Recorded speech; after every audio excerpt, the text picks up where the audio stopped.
Oh dear. Yeah, the remnants of COVID. Yeah, I feel quite good actually.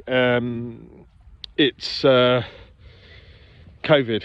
I've had it 7 or 8 times now. Every time I travel, I seem to pick it up, and I don't know why, but I didn't feel too bad this time. It was started as a really crap cold, but you don't have the ache in joints, but you do have a headache and you have a runny nose.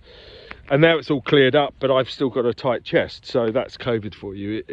Everything's a bit different. Anyway, the last couple of conversations we've been talking about the entertainment industry, the structure, the efficiencies and inefficiencies, and how, in a sense, everyone, I believe, sort of loses. Fans lose, creatives lose, and also, you know, it's much harder to make money.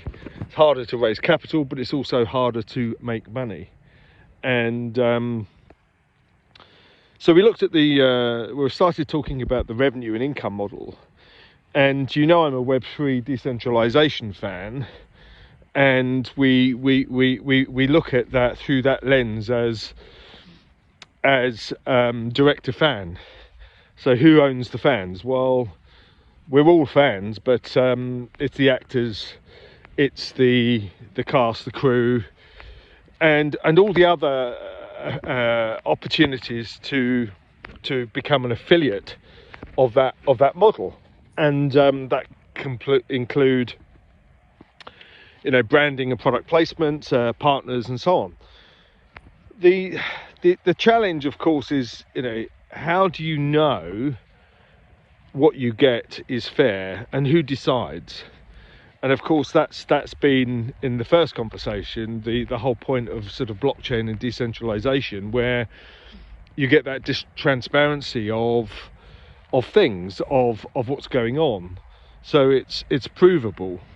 So you know exactly what the activity is, and you know who gets what. And to a certain extent, the smart contract logic that underpins the movement of capital is in a sense visible and auditable. Now, so where do we go from here? Well, the TV show that I've created is a new world, and that is a very complicated world, and it's something that I've been working on for a long time.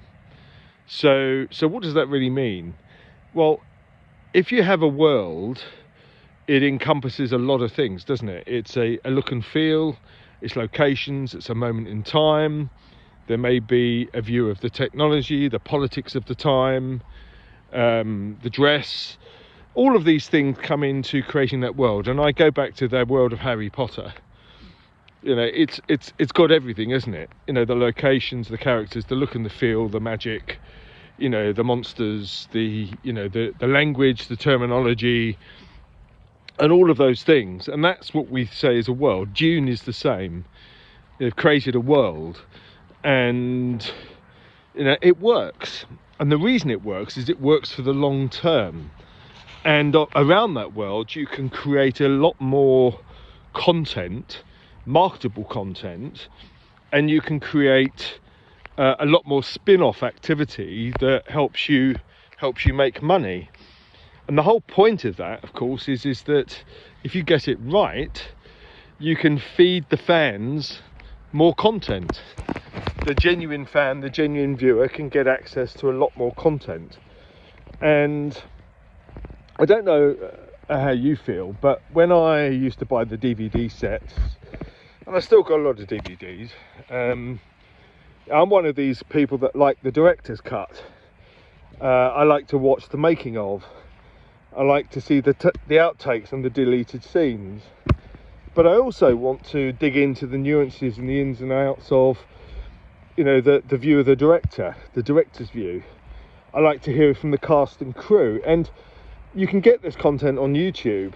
You know, I watched the various interviews of Ridley Scott talking about Napoleon, which was really interesting, and he uses multi-camera, and that's what he's known for. He's unique in that respect, and he uses less visual effects than most people, and tends to build really big sets. And yeah, I've got some family members that are involved in in the last couple of productions, and they're also often in Malta working on Gladiator 2.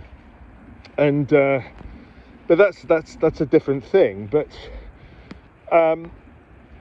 you know, how do we sort of turn this new world, all this content, into income streams, and then who benefits from those income streams?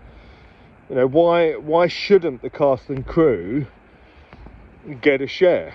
You know, why can't we pay them a professional rate, but also incentivize those involved, everyone involved, that they can share a bit of the let's say the other ancillary opportunities to bring capital through the door, to sell tickets, to sell downloads, to sell merchandise, to be involved in NFTs, which we'll talk about in a second.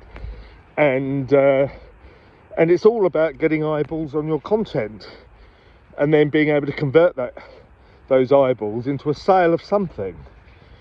And that's the modern way of film making and TV, is that if you can get strong enough content, then the transmedia opportunity to get all of your different channels working opens up. And these days, you need every penny you can get. Talk soon.